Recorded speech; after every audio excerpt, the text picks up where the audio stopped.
Hello, and welcome to the very best podcast. I'm Jesus, and I'm genuinely happy that you're here with me today. Whether you're listening or you're watching, you're very welcome. And I want to start by saying a big thank you. Thank you for all the lovely messages that all you are sharing with me.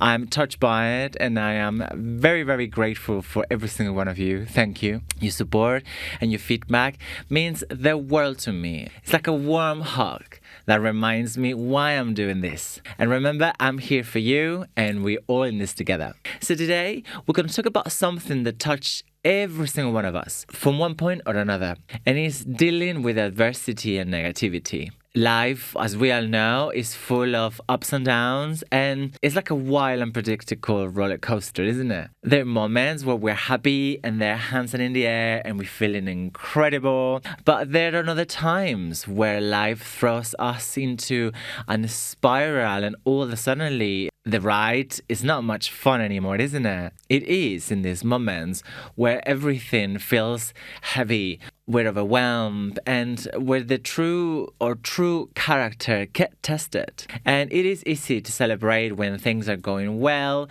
but how do we handle adversity? Because that's what really defines us. And today, we're diving into how we can develop healthier thinking habits, how we can overcome those negative thoughts and keep our minds focused on the good stuff. Because let's face it, staying positive in a world where often it just feels like it's working against us is not easy. It's actually really, really hard. And we all face challenging circumstances. It is part of being human. It's part of life. I mean, it's universal, really. But sometimes these feelings feels like it's just too much for all of us. And as I said in every episode, we can't control what life throws at us, but we can control how we respond to it. And that's where our power really lies. Emotions are tricky, aren't they? And are these invisible forces that shapes our experiences, our interactions, and our lives? And whether it is stress, anxiety, anger, or resentment, or the flip side, is joy, is love, and excitement, and is kindness. These emotions guide us every single day. But there is one thing. Managing these emotions is a skill set, and like any skill, it takes practice and it takes time. This journey of emotional intelligence is a lifelong journey, and it is not something that you master overnight, or certainly nothing that it comes in an easy way. I mean, in an ideal world, we would like to start and learn about this from a young age, but sometimes I feel like we're just starting when we grow, and listen, that's okay. It's okay. One of the greatest grief we can give to anyone, or to our children, or to future generations is the ability to understand your emotions. But how you can really teach with others when you haven't really mastered ourselves? Because you never can end up mastering it. There is always a learning and training to it. And that's the question that we need to ask ourselves every day. The best way to develop emotional intelligence is through being honest and clear with ourselves, but having that communication with ourselves. It's about understanding that sometimes life won't always go the way that we want, and that's okay. The true challenge lies in how we handle those moments when things don't really work out. And again, it's about being honest with ourselves, acknowledging that we're not okay, and giving us permission to be that way. It's like learning to stay afloat.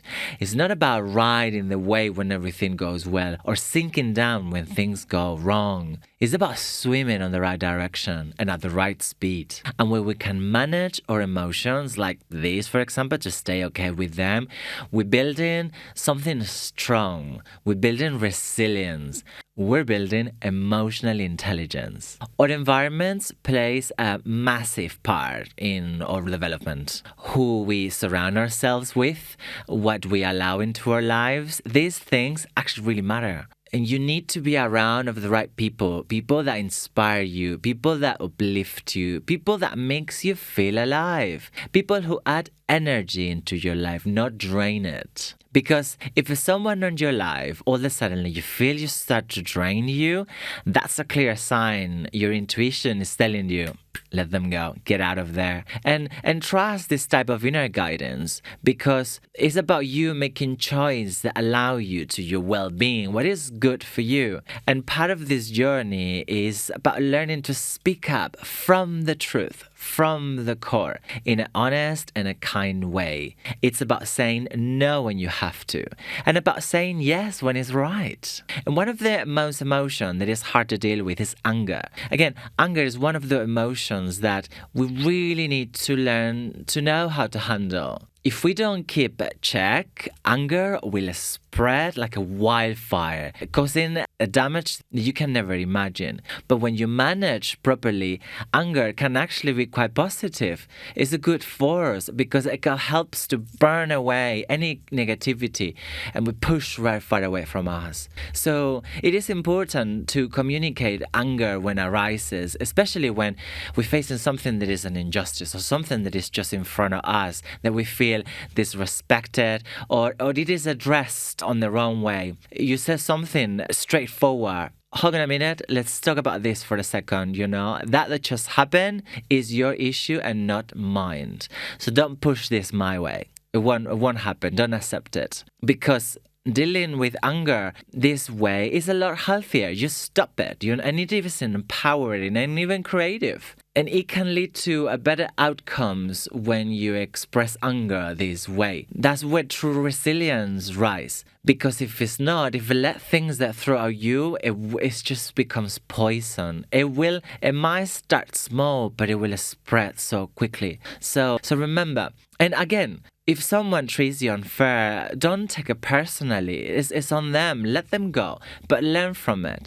And most important thing, if someone shows you who they are, believe them. Because it is okay to forgive, and it is okay to sometimes keep people chances. Don't get me wrong, people has a lot to change, but learn from it. And very important, pay attention. Because people show themselves very quickly and they tend to reveal themselves how they truly are. And no matter what it is, we all have a voice within us, that inner voice that hangs around, and it is very powerful, but sometimes can be extremely hard to devise what's the truth in them.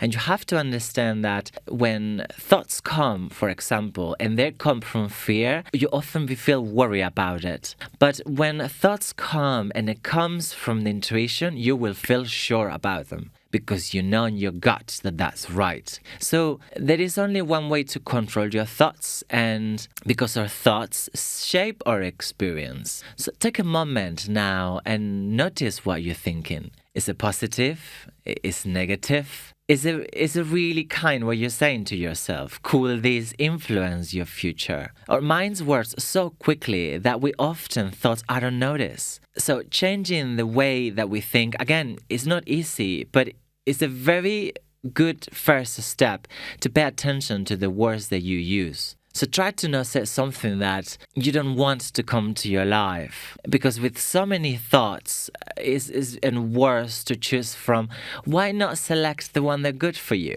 Focus on thoughts that nourish positivity, that express a fulfilling experience. Try to get those into your mind. Because again, you can choose them. One of the most effective ways that I personally found managing the inner voices, especially the ones rooted in fear, when you all suddenly feels like threatened, I tend to treat them like an upset child. And it is a beautiful analogy actually that I've read from Elizabeth Gilbert that has really changed the way that I perceive my ego. So anytime that I feel fear or something kind of catastrophic or disruptive come into my mind, I just talked it like it is a crying child, and I said, I see you're scared. It's okay, but it won't happen.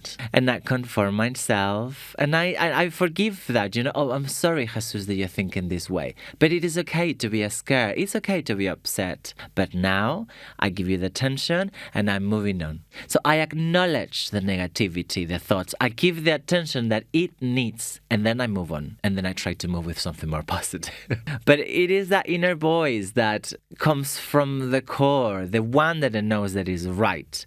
As I said earlier on, if you feel it and it feels right, listen it. Trust these messages. Trust your gut. You know if something is right and if something is wrong right away. And the goal here is just to learn between your thoughts that comes from fear and your thoughts that comes from intuition. So trust your instinct, because the gut feelings always give you the right thing above of logic and thinking.